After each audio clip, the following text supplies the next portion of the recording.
texto da palavra do Senhor Jesus, bastante conhecido de todos nós aqui no livro de João, Evangelho de João, capítulo de número 11.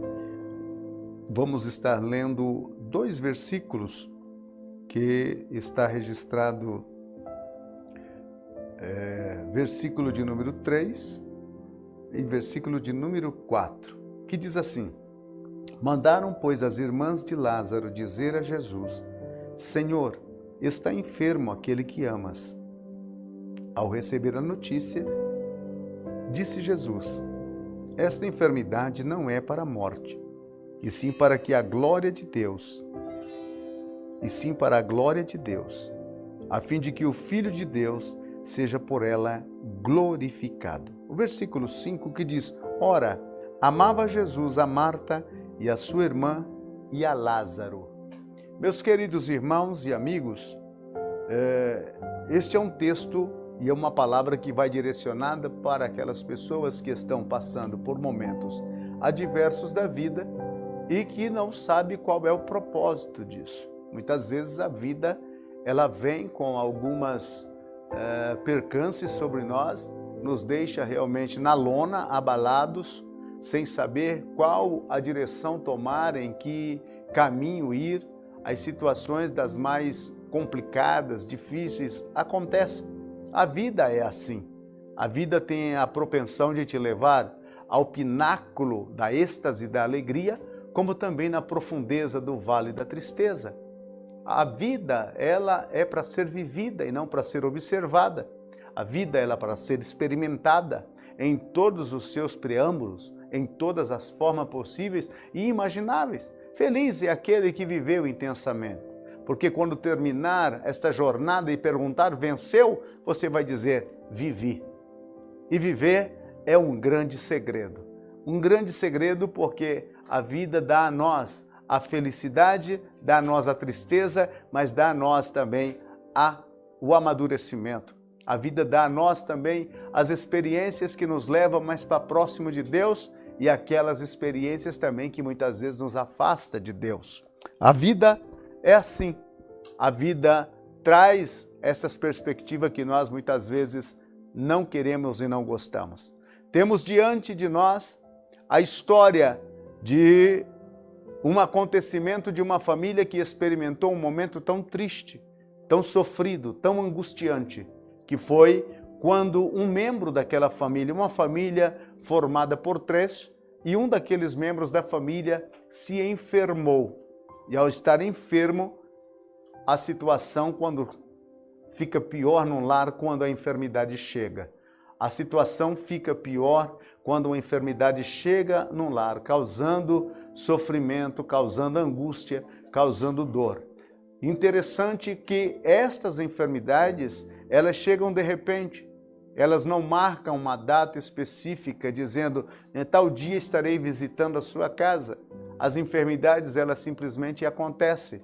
E elas são tão democráticas que ela acontece naquele lar mais simples, mais humilde, aquela família em uma situação de pobreza, como também nos palácios, onde as pessoas vivem a regalias. A enfermidade, ela não escolhe classe social e também não é determinante pela cor da pele. Acontece tanto ao branco como ao negro, ao amarelo e até mesmo ao azul.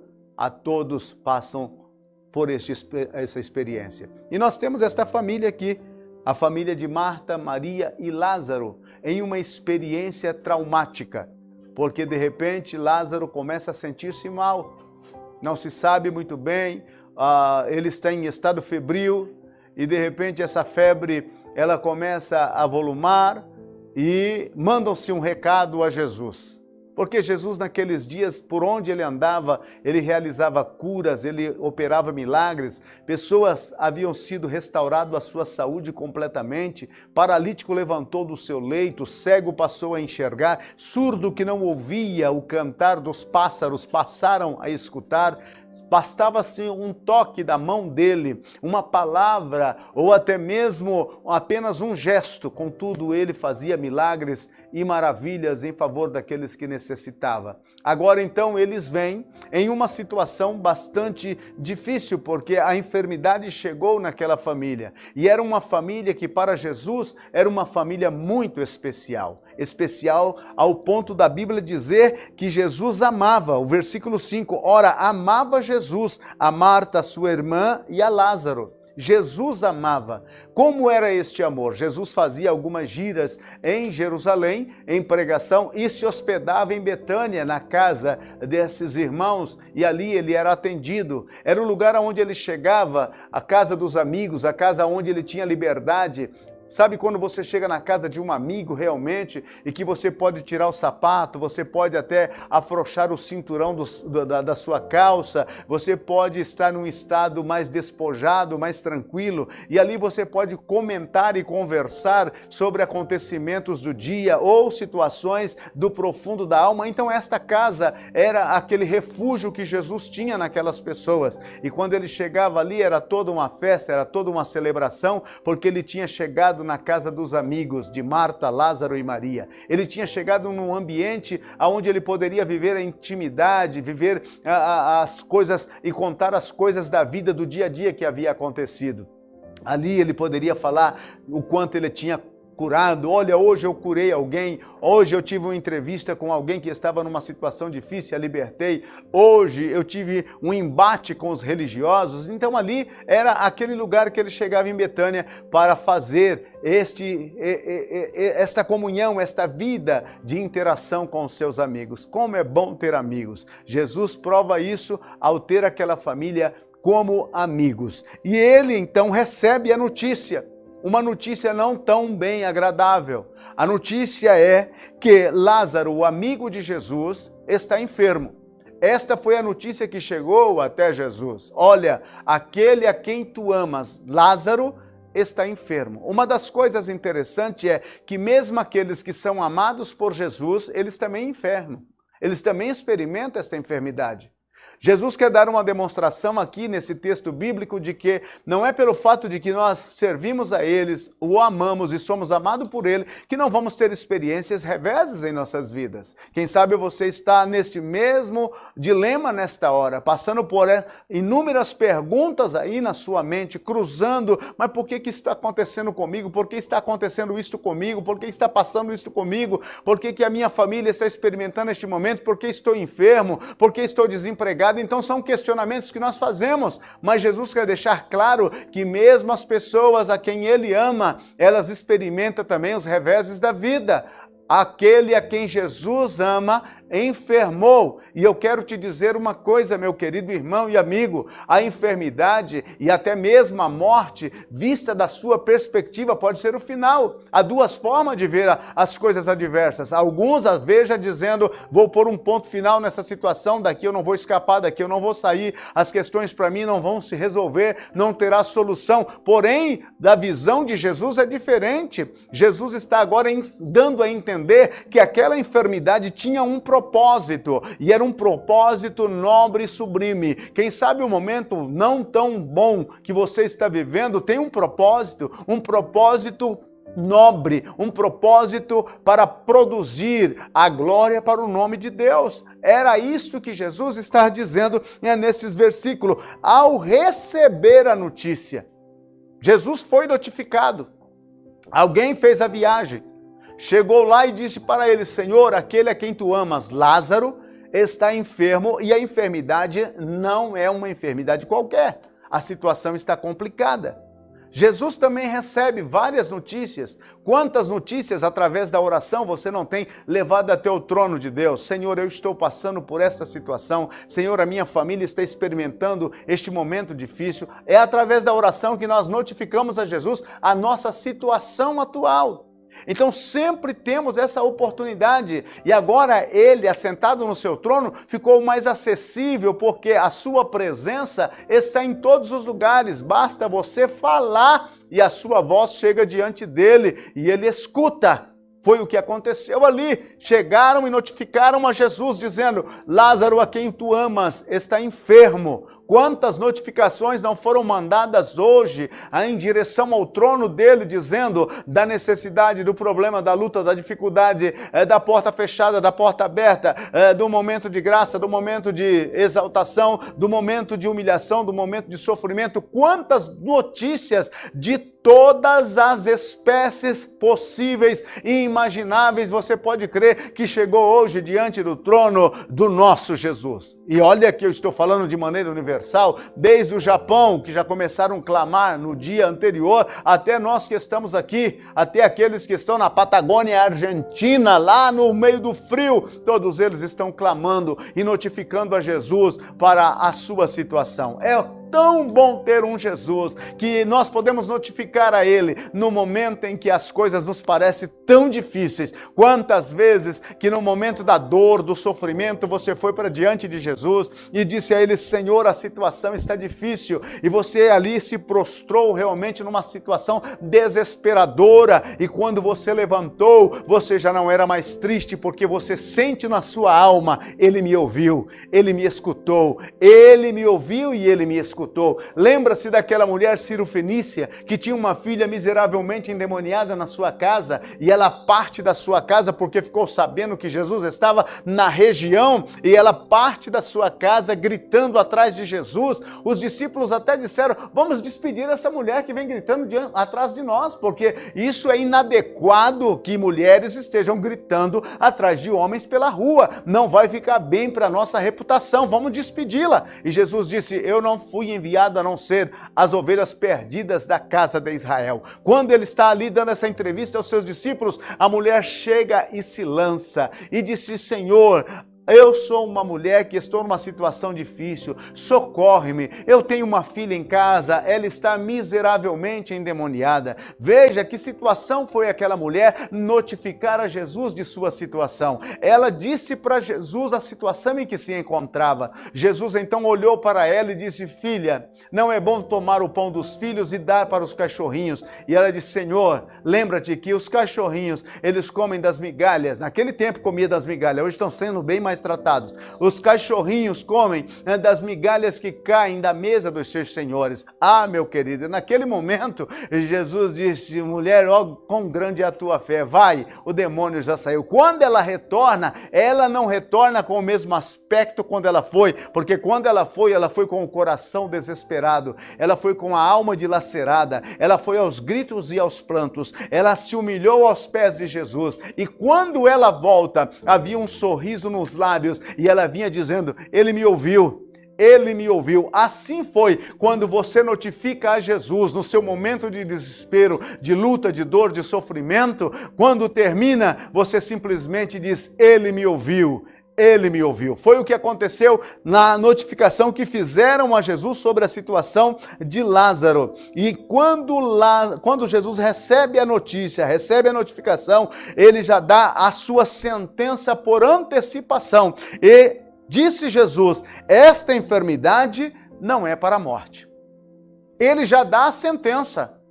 Ele disse: esta enfermidade não é para a morte. E aí você diz: mas Lázaro morreu, como não é para a morte se Lázaro morreu? Claro, porque se nós olhamos pelos nossos olhos, pela nossa perspectiva, sempre parece que as coisas vão de mal a pior. A gente não consegue notar que é possível, de dentro de uma situação traumática, desesperadora, tirar alguma coisa boa. Mas Jesus se levanta e disse: esta enfermidade não é para a morte.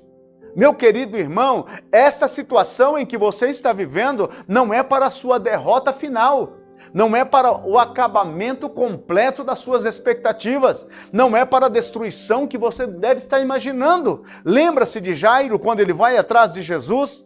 Ele vai pedir por sua filha, que está também morta já na sua casa. Ela está numa situação deplorável, a enfermidade tomou, e quando ele está ali diante de Jesus caminhando, chega uma embaixada da sua casa dizendo: não importunes mais o mestre, porque a menina acabou de morrer. Jesus olhou para ele e disse: não temas, crê somente e a menina viverá. E partiu para casa aonde estava a menina. Sabe, meus queridos irmãos, isso demonstra que Jesus antevê o que vai acontecer. Jesus anteviu naquele momento que aquela enfermidade não é para a morte. E com a autorização de Deus e pela unção do Espírito Santo, eu solto esta palavra em direção à sua vida. Esta situação em que você está vivendo não é para a sua derrota final. Olhe pelos olhos de Jesus agora, pare de confessar a sua derrota, pare de dizer que dessa você não sai, pare de dizer que você está acabado e destruído. Olha neste momento para Jesus, notifique a Ele e Ele vai dizer a você: tem jeito, haverá possibilidade, haverá mudança, eu vou entrar com providência, a porta vai abrir, eu vou fazer um milagre, porque esta enfermidade não é para a morte. Agarra esta palavra e viva por ela nesta hora, porque assim disse Jesus, esta enfermidade não é para a morte. Isso não é o seu final. Tem muita gente colocando ponto final em todas as circunstâncias da vida. Enquanto você está colocando um ponto final, Jesus está apenas colocando uma vírgula. Não coloque um ponto final aonde Jesus colocou uma vírgula, mas também não coloque uma vírgula aonde Jesus colocou um ponto final. Tenha consciência daquilo que pode ser acontecido. Vá para diante dele. Ele foi notificado, ele disse, esta enfermidade não é para a morte, e aí ele diz a razão daquela enfermidade. Havia um propósito em tudo aquilo. Ele disse sim para a glória de Deus. Qual era o propósito? Para que Deus fosse glorificado. Para que Deus fosse glorificado. Então, no momento adverso da sua vida, o propósito pode ser a glória de Deus. Sair desta situação, sair deste momento, pode produzir glórias para o nome do Senhor. E a Bíblia diz que Jesus ainda ficou ali mais alguns dias. E depois ele disse aos seus discípulos, vamos aonde está Lázaro. E até Tomé disse, agora há pouco as pessoas queriam apedrejar e nós vamos voltar para lá. E Jesus disse, Lázaro está dormindo, mas eu vou despertá-lo. Sabe, meu querido irmão e amigo, sabe o que eu entendo? É que seja para viver ou seja para morrer, todas as experiências que passamos aqui nessa nossa jornada com Deus, ela tem um propósito. Ela tem um propósito. E Jesus está dizendo que o propósito daquilo que está afetando a sua vida, está afetando a sua alma, está afetando, quem sabe, a sua família, tem um propósito para a glória de Deus. Ao meu lado aqui, à minha direita, está o Caio, que anos atrás ele teve a descoberta de uma enfermidade muito terrível e muito grave. Naquele momento era difícil dizer a ele que Deus tinha um propósito naquilo. Chegar para ele e dizer, Caio, isso que você está passando tem um propósito de Deus. Ele não ia entender que propósito era este. Porém, depois da peça concluída, depois de todo o panorama realizado e concluído, ele pode levantar diante de muitas pessoas e dizer, eu passei por isso, mas eu estou aqui para glorificar a Deus pelo que Ele fez por mim.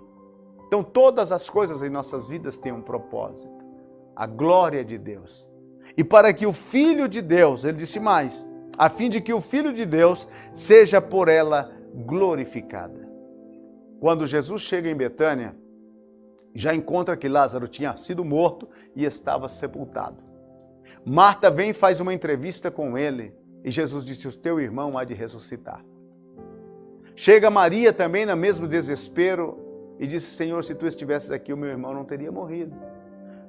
Mas Maria disse, eu sei que agora tu tudo podes. E aí Jesus, vendo ela chorar, vendo a sua irmã chorar, vendo os consoladores que ali tinham ido chorarem, todos pensando, e alguns até aproveitando o momento para murmurar e dizer, aquele que curou os cegos não poderia também ter impedido dele morrer? Quantas vezes aparece essas pessoas que não têm alma, que não têm experiência com Deus, para tecer o seu juízo, a sua murmuração e dizer tantas coisas. Se você não tem o que dizer, cala-te. Passa um zíper na boca. É melhor ficar calado e em silêncio e esperar a salvação do nosso Deus. Para que esbravejar, dar o seu veredito com antecipação, precipitado e sem saber o que vai acontecer? Para que tomar um posicionamento que só vai aumentar o sofrimento? Jesus viu todos eles chorando, e aí Jesus chora. Por que Jesus chora? A interpretação dos que estavam ali vendo ele chorar disseram: vede como ele o amava. Mas Jesus está chorando não é porque ele ama a Lázaro. Sabe por que Jesus chora? Por ver a incredulidade de todos ali. Por não entender o propósito. E Jesus disse: aonde o pusestes? E então elas disseram: vem, Senhor, e vê. E eles foram para o cemitério. E quando chegou no cemitério, Jesus disse: tira a pedra. E Marta já pulou lá na frente. Senhor, não vamos fazer isso. Já são de 4 dias, já está se decompondo. Mais uma vez, ela estava provocando em Jesus uma sensação de descrédito. Para que vamos tirar essa pedra? E aí Jesus precisa reafirmar a sua palavra e dizer: eu não te disse que se tu creres verás a glória de Deus? Então, diante do problema, Jesus está ali para solucionar e ainda tem as pessoas que estão fazendo força ao contrário. Quantas pessoas que diante do problema está dizendo: você não vai sair desta, já é o ponto final, mas Jesus está dizendo: tira esta pedra da porta do sepulcro. E tiraram a pedra. E Jesus então começa a revelar o propósito para a glória de Deus, para que o Filho de Deus seja glorificado. E ele grita, segundo alguns autores, ele disse até que ele teve que limitar-se ao nome Lázaro, porque se ele tivesse dado um grito: vem para fora, todo o cemitério ressuscitaria. Ele tem um poder extraordinário. Ele disse: eu sou a ressurreição e a vida. Quem crê em mim, ainda que esteja morto, viverá. E todo aquele que vive e crê em mim não morrerá eternamente. Jesus então grita: Lázaro! Lázaro! Vem para fora! Aquele que já estava há 4 dias se decompondo, escuta a voz. E lá aonde ele estava, provavelmente no paraíso, há uma ordem que chega: Lázaro, volta! Desce, e Lázaro volta no mesmo corpo. Desce e começa a sair do sepulcro, vivo, para que o nome de Deus fosse glorificado. Esta notícia percorreu todas as cidades, e todos agora estavam estarrecidos sobre esta grandeza que Deus havia feito por intermédio do seu Filho Jesus Cristo. Então o propósito dele para a sua vida é para provocar a glória do nome do Senhor Deus neste momento. Não se desespere, não se descabele, não entre em pânico. Não, aquele que começou a boa obra, ele a concretizará. Creia somente, se entregue nesse dia aos braços do Senhor e diga para ele: Senhor, não importa o que venha acontecer comigo, eu estarei crendo que tudo é possível para tu que fazem nas nossas vidas. Portanto, meu querido irmão, há um propósito em tudo. E este propósito é estar consciente de que Deus tem o controle de todas as coisas. Está tudo nas mãos dele. Porque dele, por ele e para ele são todas as coisas. A ele a glória. A ele a glória. Ele é Senhor. Se você está sofrendo, há um propósito. Aguente firme. Se você está chorando, há um propósito. Aguente firme. Se você está passando por momentos dos mais abrasivos da história da tua vida, aguente firme. Há um propósito. O Senhor Deus não te abandonou. Nós queremos que Ele atue sempre da forma como queremos, mas Ele sabe a melhor maneira e a hora certa para atuar. E esta é a melhor maneira e esta é a hora certa dele atuar sobre a sua vida. Que Deus nos ajude, que Deus nos fortaleça e que nos dê força para vencer em todas as circunstâncias da vida.